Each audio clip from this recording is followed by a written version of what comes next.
Good morning, class 12. We are on the last page of this lesson, Indigo, page number 54, first paragraph. The Champaran episode was a turning point. From here, we have to study.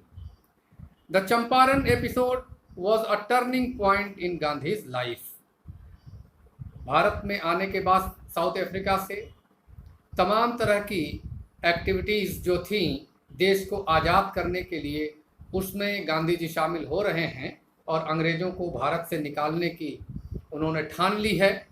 अब इसमें बता रहे हैं कि ये चंपारण का जो episode था, जिसमें इन्होंने ब्रिटिश लैंडलॉर्ड से इंडियन जो फार्मर्स थे, जिनसे ज़बरदस्ती काम करवाया जाता था, जिनसे पैसा वसूला जाता था, उनको निजात दिला लेने के बाद गांधी जी महसूस कर रहे हैं और सारे लोग भी महसूस कर रहे हैं कि ये हमारे देश की आज़ादी की लड़ाई में टर्निंग पॉइंट था। गांधी जी की लाइफ में ये टर्निंग पॉइंट था। टर्निंग पॉइंट कहते हैं बहुत बड़े बदलाव की शुरुआत।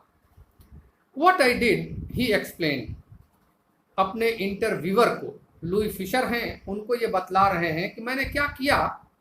Was a very ordinary thing, ये कोई मैंने बहुत बड़ा काम नहीं किया। अपनी पीठ अपने आप खुद नहीं थपथपा रहे हैं, हालांकि ये काम बहुत बड़ा था। ब्रिटिश हुकूमत के दरमियान, ब्रिटिश हुकूमत के टाइम ब्रिटिश सरकार इंडियंस के आगे झुक गई, क्या ये बड़ी बात नहीं थी? लेकिन गांधी जी कह रहे हैं कि it was an ordinary thing, ये बहुत छोटी मोटी बात थी।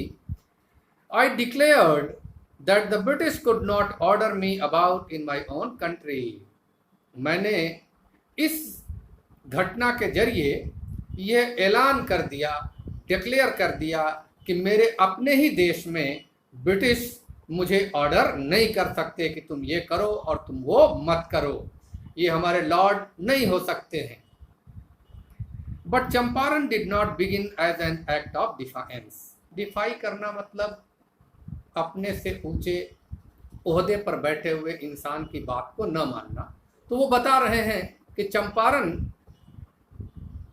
ऐसी बात नहीं थी कि मैं अधिकारियों को डिफाई कर रहा था, यानी डिफाइंस के एक्ट में मैं शामिल था, ऐसी बात नहीं थी।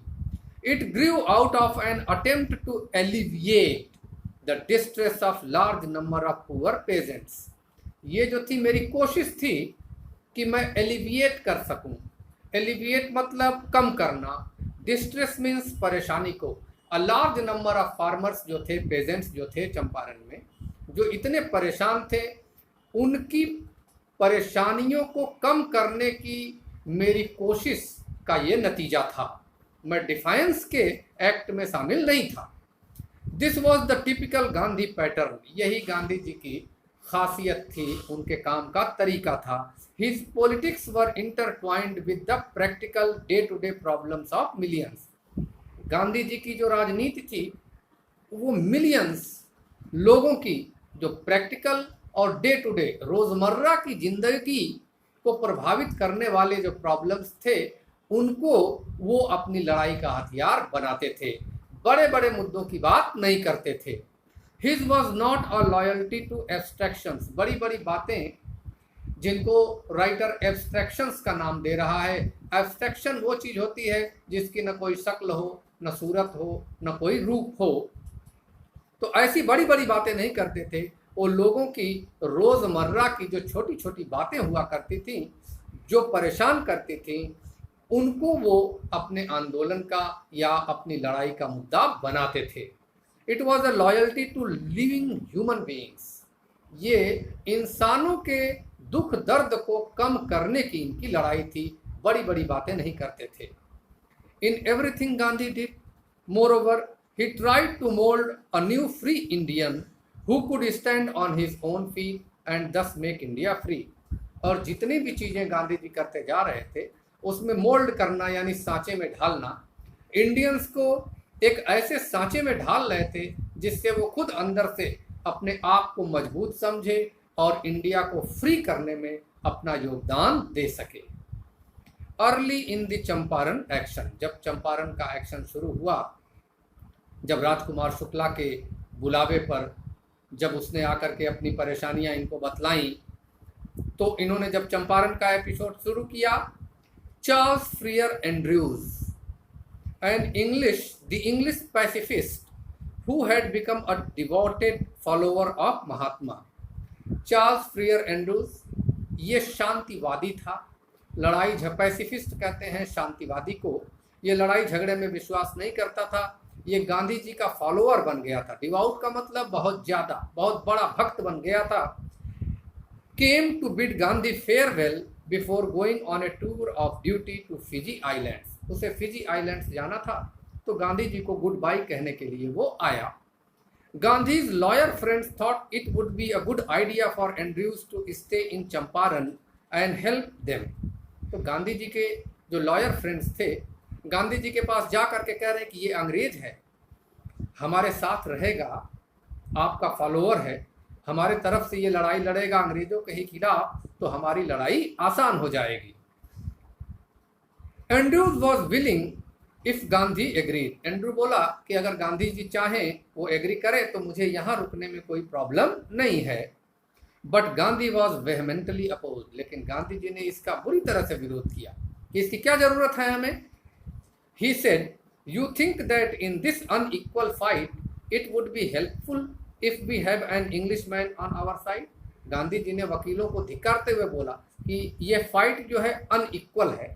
एक तरफ हम लोग गरीब इंडियन मजदूर किसान बेबसी से लाचार, और दूसरी तरफ ब्रिटिश हुकूमत। उसमें आपको लगता है कि एक अंग्रेज हमारे साथ रहेगा तो हमारी लड़ाई आसान हो जाएगी। This shows the weakness of your heart. ये ही तुम्हारे मन की, तुम्हारे दिल की कमजोरी बता रही है, और इसी कमजोरी को मैं दूर करना चाहता हूँ। The cause is just. Cause कहते हैं मकसद को। हमारा मकसद जो है जस्ट है। जस्ट मीन्स न्याय से भरा हुआ। हम जो लड़ाई लड़ रहे हैं वो अन्याय की लड़ाई तो लड़ नहीं रहे हैं। And you must rely upon your self. Rely करना मीन्स विश्वास करना, भरोसा करना, अपने आप पर भरोसा करो टू विन द बैटल, इस लड़ाई को जीतने के लिए। You should not seek a prop in mister Andrews because he happens to be an Englishman. Mister Andrews को तुम एक पुतले की तरह से इस्तेमाल करके सोच रहे हो कि हमारी लड़ाई जो है आसान हो जाएगी। ऐसा मत करो, ऐसा करना उचित नहीं होगा। ये लड़ाई हमारी है, न्याय से पूर्ण है, इसलिए हमें ही ये लड़ाई लड़नी पड़ेगी।